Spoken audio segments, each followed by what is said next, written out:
It's a DACCCAST. It's a DACCCAST. It's a DACCCAST. DACCCAST. Because I said it's a DACCCAST. It's a DACCCAST. It's a DACCCAST. DACCCAST. DACCCAST.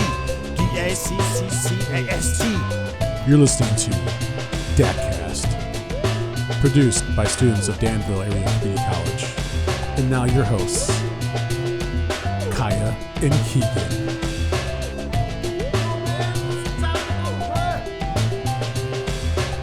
Yo, yo, yo, it's Kia and Keegan here from the basement of the clock tower. Here on DACCCAST, we get to know the familiar faces we see all over campus in hopes that students at DAC and members of the community get to know each other a little better. With that being said, we're here with head softball coach and director of sports information, Matt Cervantes. How are you doing today? I'm good. Thanks for having me, guys. Okay, so Matt, I think we or the media department has worked with you before a little bit, yeah? Yeah, you guys have been huge in just honestly branding athletics. I think you guys have brought a lot of variety, just kind of getting our logos out there and our athletic teams and giving us new ways to venture out, via videos and Photoshop and all that stuff, and it's been great. Yeah, so you're not a stranger. No. Stranger to this definitely part not. of the clock tower. Yeah. Okay, so go ahead and you introduce yourself and tell us what a typical day looks like for you. Ooh, okay, well, like they said, my name is Matt Cervantes. I'm the head softball coach here. I've been going into this is year 7, so it's been kind of a crazy time since we've been going with all this jazz. But typical day, it can range from anything. It depends on if we're in season versus if we're out of season, whether we're in conditioning or lifting season. Days and weekends. I don't think our job ever stops, which is something I think every coach and almost everybody in athletics can understand that. But, I think for the most part, with all the sports going on right now, a lot of it has just been trying to create some sort of just image for all the sports, whether it's golf, basketball, baseball, softball, cross country, whatever it may be. I think that's kind of where a lot of the office work is going, and then obviously diving into, since we're in our season, stats and figuring out scouting reports, how we want to pitch against certain teams and what we can do to kind of win and beat those guys. So yeah. So take us through your background, your college days. I know you went to University of Illinois, played multiple sports there at one point. I wouldn't say multiple sports. I think it was more, I had the opportunity to become a preferred walk-on for the wrestling team, and I just chose not to do it. I think the big thing is I loved wrestling. Wrestling was a huge part of my life. Growing up, I think it was the one thing that taught me, mental toughness, discipline, basically how to compete. And I think I use a lot of that in my coaching philosophies now. But I was able to actually play club ball my freshman year at Illinois, and I will tell you it was one of the best experiences that I ever had. It was an awesome group of guys. We actually went to Fort Myers and played in the NCBA World Series. I was a catcher on that squad. It was just an awesome time. So the cool thing about that is you don't really know that that's going on when you get to Illinois. Like, they have club sports. You hear about it, but you don't really know how involved they are. But the NCBA is a huge organization, and I didn't realize this, but we had, I think it was close to 40 guys on our team that would, basically we paid our own way to get to the World Series, go to Panama City Beach for our spring trip and stuff, and it was as legit as you could possibly get it outside of the actual Fighting Illini. And then it was my sophomore year when I had the opportunity to walk on, and that's where I spent my remaining days was there. And it was just a really, really good experience. And I started getting into coaching. I tore my ACL my senior year. Oh. Yeah. So That's that injury you never want. Yeah. No, you don't. And it's actually still torn to this day. I never got surgery on it or anything. Yeah. The doctor told me, he was like, 1% of the population can live without an ACL. And he's either you can do that or you can have surgery. I'm like, screw it. I'm going to be the 1%. I'm in the 1%. Yeah. So it's got its days, but honestly, I feel like I'm pretty avid in working out and moving around. So it's done its part to keep me afloat. Is that key? Is just staying active? So far, I don't really have a plan. I don't really know if that's the answer or not. Probably every doctor that might listen to this would be like, this guy is not in the right, but it's fine. So I was able to get onto the softball team as a volunteer assistant. It's kind of where I started to get my feet wet with the whole softball thing. Yeah. And it was awesome. I mean, I was working with catchers. We actually led the Big Tens in throwing runners out, which was cool. And then after that, my wife and I, we both graduated, and then we started just kind of our own little coaching careers. And I went to a small high school in Farmer City, which was called Blue Ridge, and we were able to revamp that program. My wife was at a different school. Revamped that program, and I think they won 4 games in 4 years. And the first year I was there, we went 17, and I think it was like 17 and 15. I went to a regional championship. We ended up losing, but it was the most buzz that school had around there in a long time. Yeah. So, and that was baseball? Yeah, that was baseball. Gotcha. Yep. And I loved it. I loved the guys. I had a lot of guys go on and actually play college, which they didn't really think that was an option, being that, small of a town and whatnot. And those guys actually had the opportunity to go and pursue it. And some of those guys are still playing today, which is great. And then softball, it was just started off with lessons. I've had a lot of success just, by doing individual lessons and stuff like that. And it's just grown. And then now I'm here at DAC. Yeah. So it's been crazy. Yeah. You brought up you and your wife graduating and starting your own roles, but we heard a good story. Oh, Lord. That you actually proposed to your wife on her senior day at Illinois. So take us through that. Yeah, that was a funny time. That's not usually how people, what is it called? Why am I losing words? Describe how they propose. Okay. I think when my wife and I met, we met in the student athlete academic center, which was called Irwin.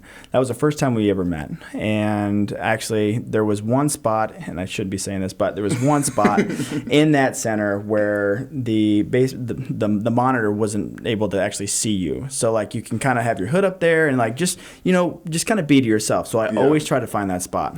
Well, I had that spot, and lo and behold, here comes Kelly. And she's like, hey, can I turn the slide on? And I looked at her, and I said, sure.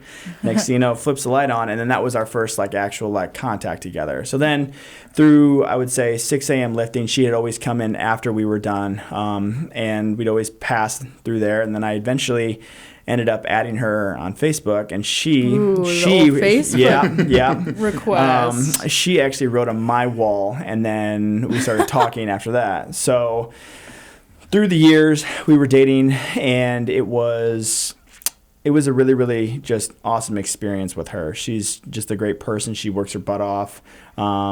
She's probably one of the toughest people I've ever met, and still know to this day. And then that was kind of what solidified it for me, knowing that she was going to be the person that I wanted to spend the rest of my life with. Mm-hmm. So I started formulating this thing that, I think it was senior year. I was like, this is what we're going to do. And so I actually told everybody on our team besides one person, and that's because the one person had a larger mouth than others. And I don't mean that negatively. It's just she just liked to talk. So I had all the coaches involved, everything, right? So going into this weekend, okay, they were playing Penn State. And we had, oh, Lord, I had a lot of my friends come into town that weekend. And it was a really good time. And I remember going into Sunday, the day that I was going to pop the question, I was like, I just hope they win. Yeah. I just hope they win because you can't do it out because I knew how my wife acts when it's a loss. Yeah. She's super competitive. I would probably put her as the most competitive person on DAC campus, hands down, for sure. And so they end up walking it off. They won 4-3 in the bottom of the 7th, and I was like, sweet. So they get done, and I remember Coach Sullivan, she was going to point to me when I could start walking on the field. So she ends up pointing to me, and they're meeting in left field, and Kelly starts looking at me, and she's like, what are you doing? Whispering out, she's like, what are you doing? I was like, come here. And she's like, what are you doing? You're going to make me run. I was like, your season's over, Kelly. You can't run anymore. And So she starts kind of just like, oh no, like, is this kind of happening? So I took her to third base and got down on my knee and I asked her to marry me, and she said yes. So that's kind of how that whole thing panned out. Yeah. And another backstory, Cody Lull, he was the sports information guy for softball at the time. And Big Ten Network was there Saturday, right? And they were filming filming the Saturday game, and they weren't going to stay for Sunday. Well, they heard that I was going to propose, and Cody got them to actually stay. So yeah, I was on Big Ten Network. With that being said, meanwhile, with all this stuff going on, we had it arranged for her brother to fly in to Champaign from California at the time. You really put it we had all it, over. yeah, we had all the Everything. angles, all of them. Wow. So, but the only problem was that Doug's flight was late. So, No. yeah, so actually he was able to watch the Big Ten Network at the B-Dubs across the street from the airport in Bloomington. So, but he was able to see it there, which was, kind of disheartening, but in the same respect too, I know that Kelly liked having, basically all of her family there, because it was something that she didn't think Doug was ever going to be, there for senior weekend, and then we made it happen. So it was really cool. Yeah. Gotcha. That's cool. That's awesome. Okay, so this is going to be a stupid question because I'm sitting here with a baseball player and then a softball baseball player, okay? So I know very little about sports. Can you tell me the major differences between softball and baseball besides the size of the ball? Yeah, Because absolutely. that's all I've got. I just think softball is a faster paced game. I think, you just look at the field dimensions. They're just, everyone's right on top of each other, which honestly makes it for it to be super exciting because you just don't know what's going to happen every play. And especially when you have girls that are, looking at Division I Power Fives, they have arms that are throwing anywhere from 66 to almost 70 miles an hour, which I would think 70 miles an hour is almost the equivalent to like a 105 mile an hour fastball. So it's crazy. I always get asked this question. I don't know if this is something you guys are going to ask, but they're like, do you like coaching softball or did you like coaching baseball? And the big thing that I look at is with softball, and I have ADHD, so like my mind just runs all the time. Okay. I think softball just plays into like my style more just because it's so much faster. But baseball is always going to be my game. Yeah. I love baseball. I can watch it. I like to analyze pretty much everything. But I just think the pace of softball and actually what our student athletes can achieve on that diamond, and they're just fearless. To me, that just speaks volumes of just how awesome that is. Yeah. So. Yeah. Gotcha. So you kind of founded T3 Sports Academy in Tilton. Was that right before quarantine? Was that when it was getting up and running? Yeah, so it was myself, actually my volunteer assistant coach, Kylie Bott, and my wife.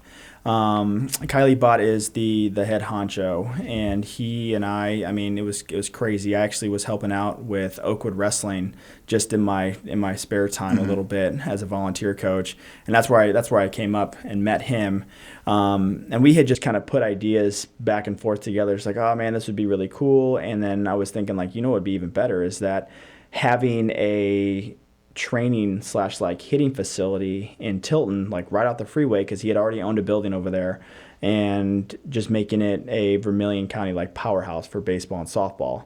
And lo and behold, now we're sitting here and it's kind of full swing, and it's been great. But yeah, it happened. We had started it. Oh Lord, what was this? Like November of not last year but the year before, and we ended up finishing it. We wanted to open up. I think it was in May or March is what we were trying to do. Just kind of like just introductory lessons and maybe some privates and stuff like that. Just seeing kind of how the interest was going to grow. And then we actually set up the date for June 1st. And it's just been awesome. We've had so many kids in each and every single week. Private lessons have been just absolutely just growing immensely for my wife, Coach Bott, and myself, which is awesome. And the more people that we see in there, I think we just get more and more excited of how softball and baseball are going to continue to grow in Vermilion County. Yeah. So. Yeah, I've been in there with Matt Wivenis, who is in the Ranger organization. And the one thing I will say is that is the single-handedly coolest bathroom I have ever used in my life. Like, it's the perfect man cave bathroom, just wood all over the place. St. Louis Cardinals stuff. It's cool. Yeah, everything besides the Cardinals things, I'm agree with you. You know, and Coach Bott, he that was his first business is KB Rustic Signs. So all the signs that you see in that bathroom and basically in that back room, he creates and designs and actually sells them. So that's where he's able to kind of get all these different like signs all over our building. Is basically from that. Gotcha. All right. Okay, so you had just said something about how everything except the Cardinals stuff. Does that mean you're a Cubs fan? I'm a huge Cubs fan, and I know Coach Button absolutely loves going into my office all the time. Yeah. Gotcha. Okay, so is this from when you were little, like from the start? No. Were you a bandwagoner? No. Oh, okay. It will not classify me as that. Okay. I think so growing up, my dad was very spur of the moment. So my parents were split, and my dad was always just trying to like do something with my brother and I. So we went to work with him, and this is how sporadic he is. We went to work with him one day in Chicago, and we happened to go by Wrigley Field. And he was like, "You guys want to go to the game?" I'm like, "Sure." So it was actually a Cubs-Sox game. He had no idea. I had no idea. My brother had no idea. We bought tickets. We get in there, and it was standing room only. Okay. At the time, I was like, "Oh, White Sox." You know, I just liked the black and the white. I thought it was cool, like whatever. And then I think after that game, it solidified me as like I like the Cubs. Just the atmosphere of Wrigley Field, the noises, the sounds. I mean, just everything. It's just, you know, that's where my heart was leading me. So no other team has the atmosphere that Cubs have? Absolutely not. No. I think there are different ballparks that are going to have different feels, but I just really love the old time, like, just feel of Wrigley Field. You go in there and you feel like you're at a ballpark versus, I don't know, you might go somewhere else and you don't really have that. Like, you get a stadium effect. I feel like I go to Wrigley and it's like I'm at a baseball field, you know? Makes sense. So, yeah. So, ever since then, I've been really, really big into the Cubs. My dad's a huge Cubs fan. My brother's the oddball. He's an Astros fan, which is fine. Yeah, I know. But yeah, so going into, you know, my wife's a huge Dodger fan, so we deal with basically clashing a lot, especially during the NLCS. It's usually during, and I can't really say that for this year because I don't know how the Cubs are going to be. But I know in years past when the Cubs and the Dodgers have met in the NLCS, it has kind of been. It's been fun, but then also it's just like, oh man, like I just don't know if I want to have a fight about which team is losing and which team is winning. So, but yeah, I think the Cubs are just, you know, that's where my heart's at for sure. Yeah. So what was it like in 2016? It was awesome. I actually, so my uncle, he has season tickets, so I was actually able to get to the Leicester-Cueto game at Wrigley, where Baez ended up hitting a solo jack into left field in the basket, and my uncle's seats are maybe, I would say, 15 rows away from that. Yeah. So it was probably one of the coolest experience ever.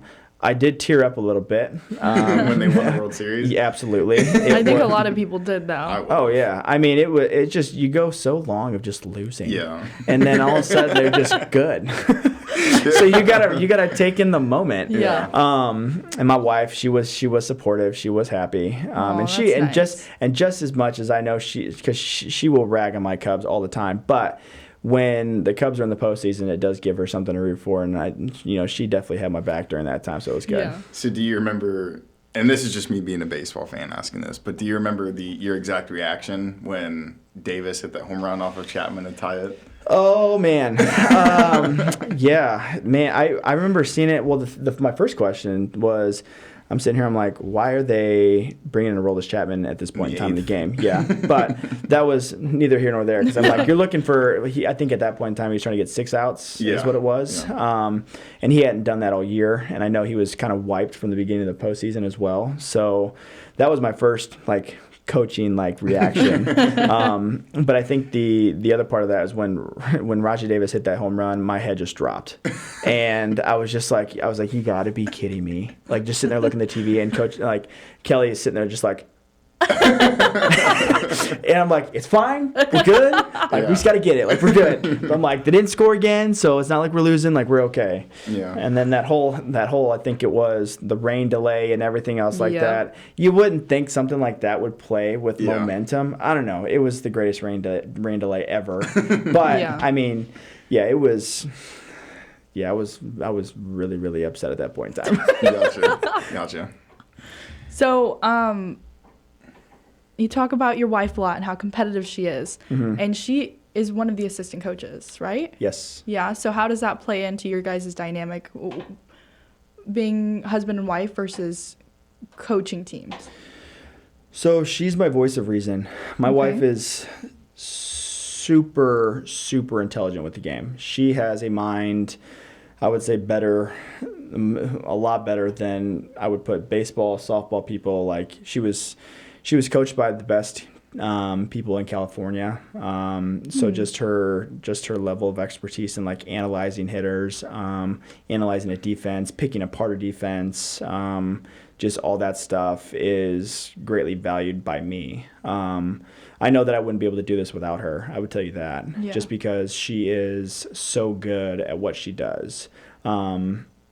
So from that perspective, I think we work really well. And don't get me wrong. I mean, we've had our trials and tribulations going through this all, but to the system that we have down now, and how we work together and what we see, I think has been truly special. And I don't think I would be able to coach honestly with anybody else, because she gets me and I get her. And I can honestly tell you, like, if I'm coaching first or if I'm coaching third and it's flipped, she knows exactly what I'm going to do in that situation. I know exactly what she's going to do. So, which I also think brings a lot of value to the way we like recruit and the way we coach our team, because it's the same message across the board. So, the hard thing that we deal with is like, okay, if we lose, what happens when you go home, right? But I was just about to ask, how much softball comes home with you? A lot, I think, just because it's something that we've always been a part of. I mean, even from college, I was playing baseball, she was playing softball. So the game's always been a part of our lives. And I think even now, like going from the pandemic to where we're at, seeing softball on TV and just being able to kind of like sit there, analyze it, and basically be like, oh, this team is good versus this team is bad and everything. I mean, it plays a large part in what we do, but I don't think that's what defines us. I think sometimes when we are able to go home, we are able to separate it. But I think our daughter plays a huge role in that as well, because whenever we see her face, we just light up, and it's easy to think like, oh, maybe we just lost 2 games, but you know what? That doesn't matter because Parker's here now. So is this a new addition? Is that what I heard? A rather new addition? And Parker? To the family? Yeah? Yes. Yeah? Yes. How new? So she is, what's the date today? March 15th. Ooh, so in 2 days, she will be 9 months. Oh. Yes. So what's that like? It's awesome. My wife and I mean, we're an open book. We don't really hide anything, but we struggled for a while with infertility and trying to have a kid I think it was for about 4 years. Gotcha. And then we were able to get with the right people, and we went through the IVF process, and lo and behold, now we have Parker, and it has been such an awesome blessing. So it's something that we've always wanted. The only thing that's crazy is like our lives are always constantly going. So it does take away, especially during season. But, you know, when we get into summer and we get into, you know, the fall and the winter, that's going to be a lot of the times we're going to cherish, obviously, with Parker a lot, just because we're going to have a little bit more time. Yeah. But right now it's hectic. And that's a whole new dynamic. Yes, it is. Wow. Yeah. Yes. Well, I'm so happy to hear that you guys. Thanks. Finally. That just makes me so happy. I have my first nephew. He just turned 1 like last week. And the first year of a child's life is just so incredible. Yes. It's so incredible to watch. I think the most like just awesome experiences, like we take for granted like just the little things that we do every day because we see them, like, or we do that or whatever it may be. But, I mean, when I see my daughter's eyes light up, and don't get me wrong, we have just thousands of toys, but if I put a water bottle in front of my daughter, she absolutely just lights up. Yeah. But I think seeing those firsts of, like, how excited she gets from from the littlest things, it just makes you just like melt with her. And I think that's one of the biggest joys that I see as a dad is watching my daughter experience all these firsts. Exactly. And then I can still see like what it was like I know exactly what you're feeling, girlfriend. Like this is awesome. Yeah. It's cool to see like every morning. Wait, your daughter's name is Parker? Yes. So my nephew's name is Parker. What? Yeah. That's I wild. don't know why I didn't make that connection until right now. That's wild. Yeah, so it's fun because Parker will wake up one day and he'll do something and you think it's normal and then you sit there and you're like, wait, that's new. Like you never did that before. Yep. And that's so weird. But it's so cool. It really is. I completely agree with you. So That's so wild that they're both named Parker. But it's even more terrible that it took me so long to process the fact that they're both Parker. yeah. Does the name come from anywhere? You just liked it?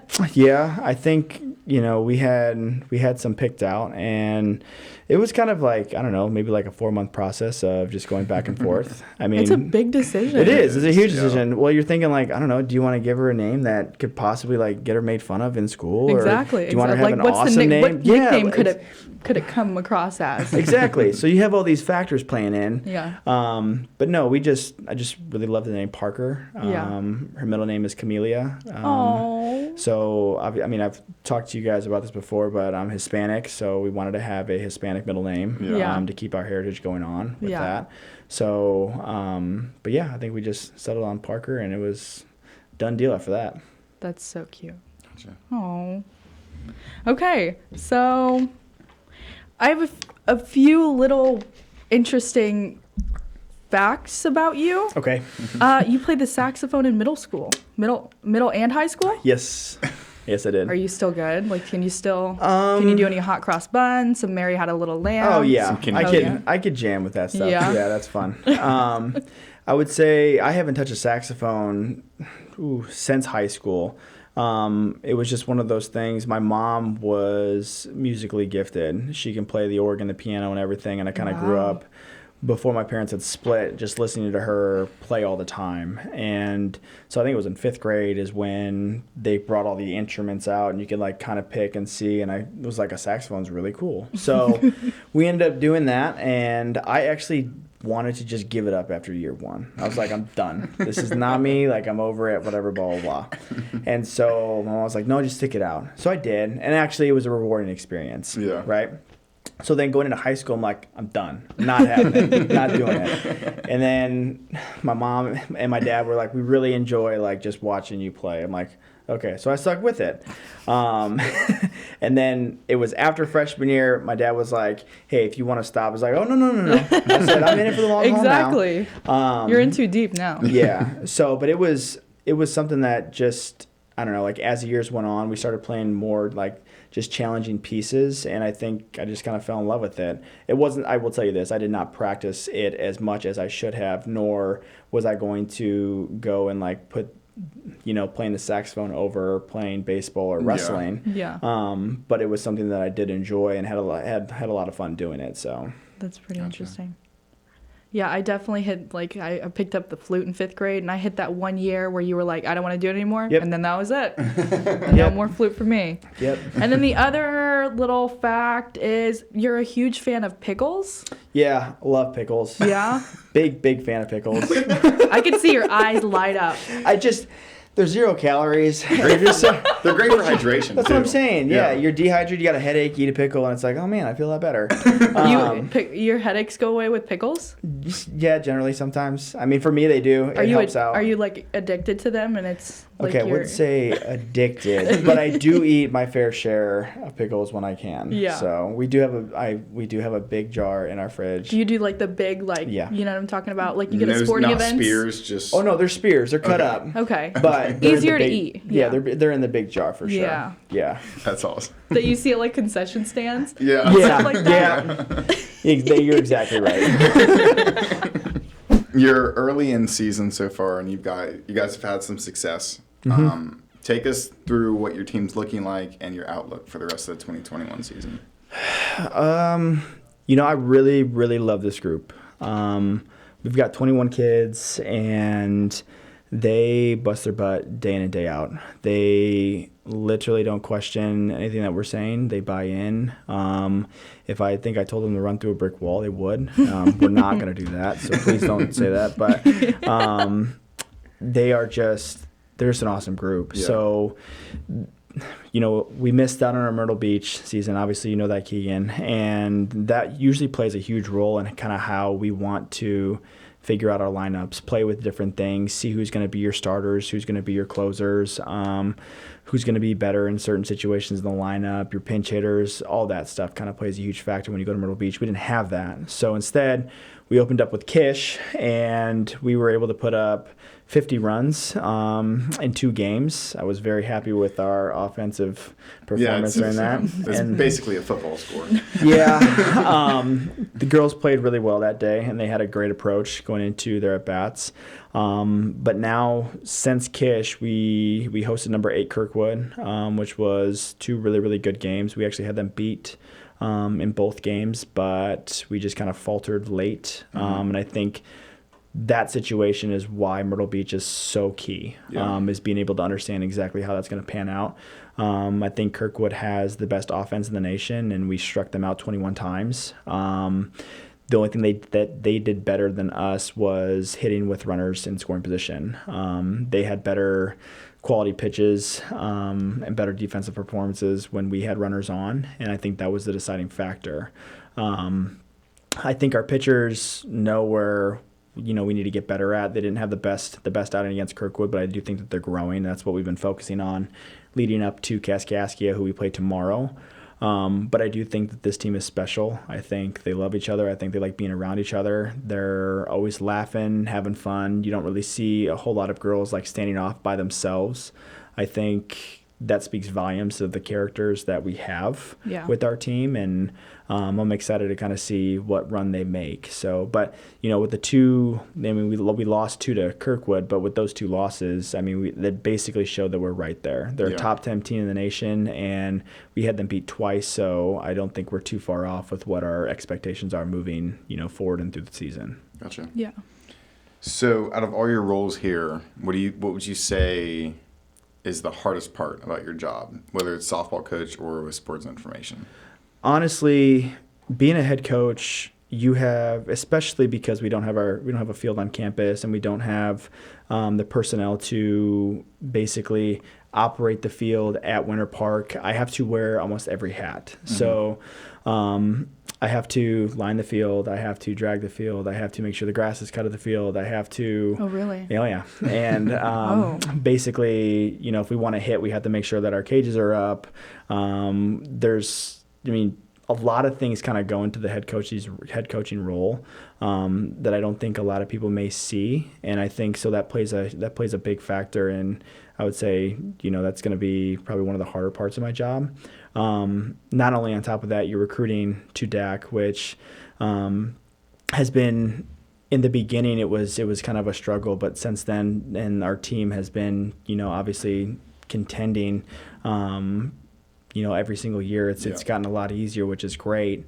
But honestly, I would say just being a head coach is it can get exhausting at times. It's a lot of hours. You look at a doubleheader, you're there 2 hours before game time, you're warming up, and then you get done with your games, and it could be 8:30, 9 o'clock at night with 3 and 5 starts, and you still got to take care of the field. You still got to drag it before you can go home. So that way, if it does rain, you're not looking at a huge puddle of mud when you're getting back the next day. So that plays. Like I said, that plays a big role in how I would decide that. But I do think, of the jobs that I have, I wouldn't trade anything that I'm doing for the world. I love what I do. I like that I get to be here, be with you guys, see the faces I do see on campus, and that's something that, that's what I wanted to do. I don't feel they always say like you don't really work a day in your life if you love what you're doing. And I do feel like that. So yeah. Some days can be a little more exhausting than others, but for the most, this has been a very rewarding experience here at DAC. Yeah. So you said in the topic right before this one, you used the term buy-in. And when we had made a video for you a few months ago, you had used that term multiple times, and I even heard you talking to the girls about buying in. What exactly does that mean to you? Why do you guys use it? So the hardest thing to do at a 2-year school is recreate a culture every single year, because when you have, basically a 2-year turnover, you're going to have new players of 10 to 14 plus kids coming in every single year. So it's not like those 4-year schools where you have your juniors and seniors you can rely on to back the culture, to back what the coaches are saying and stuff of that nature.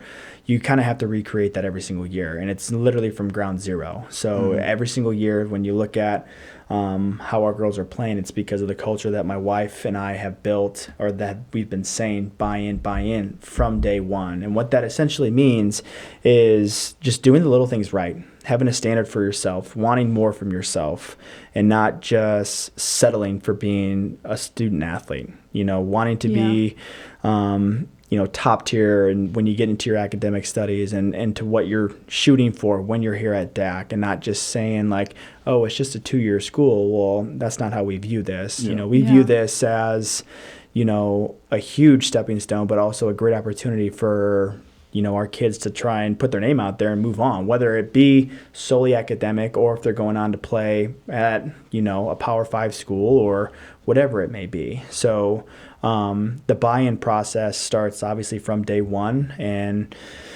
that's kind of what we mean by that. So just the little things. If I say, hey, I want you to, to do A, B, and C in a drill, I would like to see that change immediately. And it wouldn't be something that is going to be extremely hard, but it's got to be ASAP. And if they do that, that's showing me like, all right, they trust. And that's a huge just stepping stone in my head to be like, all right, this kid's going to be good and we can move forward with this. Yeah. And I would say, honestly, all 21 of our girls do that, and they do it really, really well, which is also why I think that I really, really love the way this team is shaping up so far. It's impressive to have all 21 girls on the same page. Yes, it is. It's hard, and you're right, but it is impressive. And honestly, it's just kudos to them, because they're trusting myself and they're trusting my wife. So yeah.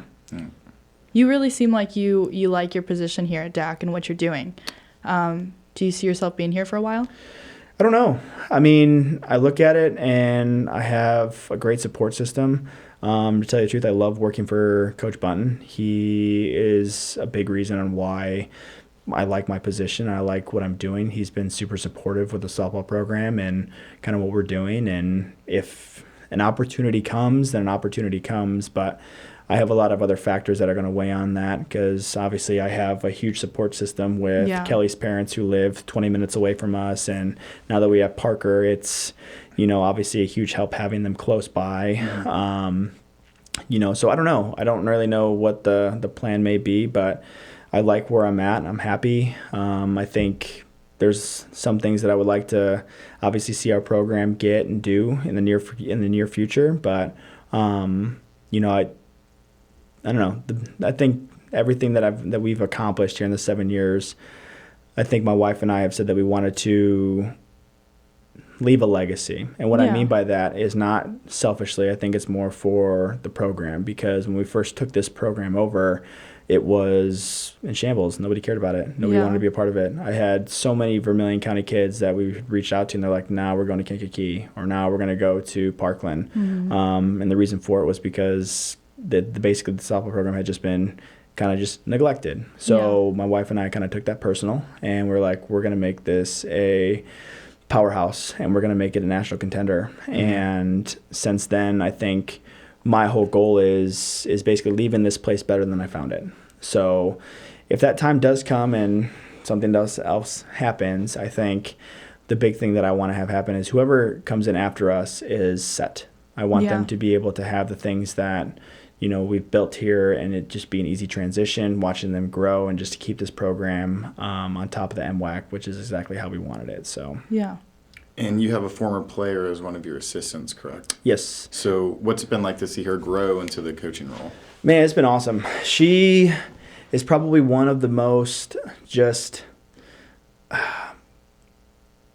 I would say she's just super savvy with her words, and she just knows what to say at the right time. And she did that when she was a player here. She was actually a part of the team that broke the school record for wins and was able to get to the national tournament. She was our center fielder, and she played just a huge role in getting her teammates to buy in. And that's exactly what she's doing here.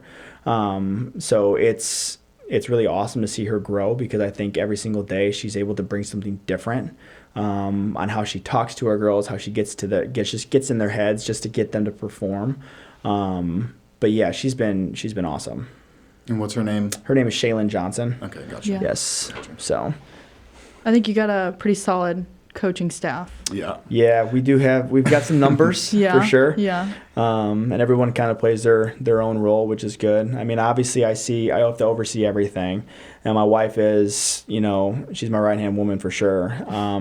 But I also have Coach Mark, who's my father-in-law. He was, He played 2 years of junior college in California, then went to Long Beach State Division I and was drafted by the Padres. Whoa. Yeah, so huge resume. Whoa. Yep. So he brings an extensive wealth of knowledge to our program. And then I have, obviously, Coach Shea, and then we have Kylie Bott, who works with us at T3. And honestly, he's grown into a great asset to this program as well, too. Just he works primarily with outfielders. He's got a go-getter mentality, and he was in the Army, so he has a very disciplined structure, which is awesome. Yeah. And he gets the people around him to buy in. He's the guy that's during live BP yesterday. He is diving all over the center field trying to catch balls, and I think our girls love that. So Yeah, definitely. it's fun. Gotcha. We are now going to move on to our rapid questions segment, Deck Attack. 1, 2, 3, 4. Deck attack, deck attack, deck attack, deck attack, deck attack, deck attack, deck attack, deck attack. I mean, that's it? Summer or winter? Summer, hands down. Mornings or evenings? Mornings. Wrestling or baseball? Ooh, yikes. That's tough. I have to say baseball. Okay. The only reason why I would put wrestling would be because of what it gave me for just my lifestyle and how I basically preach myself every single day. I like the lessons that come with wrestling, but I had a love for baseball. So most definitely baseball. I see it. Coach Hicks or Coach Bunton? Dang. That is, that's rough. You got to pick one. See, this is when I wish I was a head honcho so I could plead the fifth. See, Brian Hensgen, it was like that. Really? Didn't even think about it. Did he say bun? Yeah. I knew it. Man, I have to go with Button in this just because he's been my dog since I've been here. Mm-hmm. Yeah. I mean, just anything like life advice. He's been a great mentor just from a coaching perspective and everything. So Button's most definitely my dog. So Coach Hicks should take this for two. personally. No, definitely not, because I will tell you what, Coach Hicks has definitely grown on me this year since he's been in the office and been around us a lot, becoming head coach and everything. And I would tell you that he and I bounce a lot of ideas off. But when you can't compare, you cannot compare Coach Bunton to Coach Hicks. It's basically who you're around the most, so I just try to... Yeah, I get it. Yeah. No, I gotta go with Bunton. I can't. I have to. Bread and butter or dill? Ooh, I'd probably say dill for sure. Okay. Yeah. Dirt infield or turf infield? Dirt, hands down. I like that.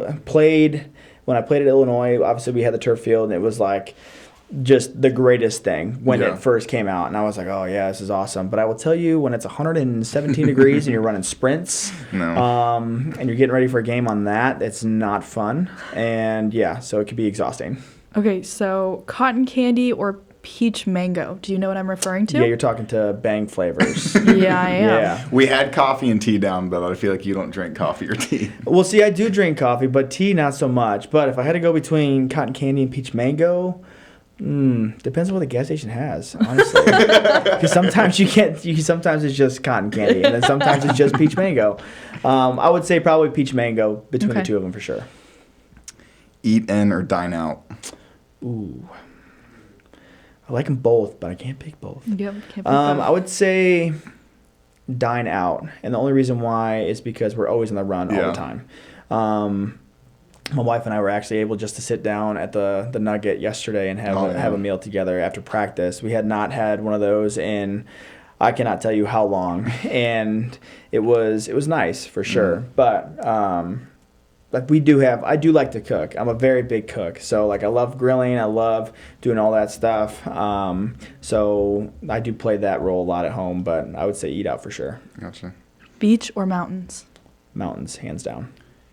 Chris Bryant or Anthony Rizzo? Ooh, love Rizzo. Bryant is overrated? He's on my poop list right now. Whoa. So is he gone?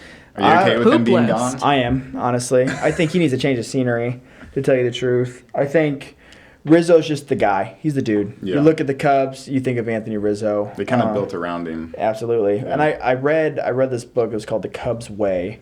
And it kind of highlighted after the 2016 World Series. It was a great book, and they actually had mentioned that Anthony Rizzo, Chris Bryant, and Addison Russell was in this, and Kyle Schwarber were the four pillars that built the 2016 team. Anthony Rizzo being the first, because I think Theo had drafted him as a Red Sox when he was over working for the Red Sox, and he was like, I got to have this guy back. So then when he went to the Padres, they were able to work a deal out, and that's when Rizzo came to the Cubs, and ever since then it was Rizzo hands down. Plus, I just love his approach. The dude doesn't he doesn't care to get hit. Crowds the plate. Crowds the plate. Just that mentality. I love it. Yeah. All right. Awesome. Thank you so much, Matt, for being here today. We really appreciated having you.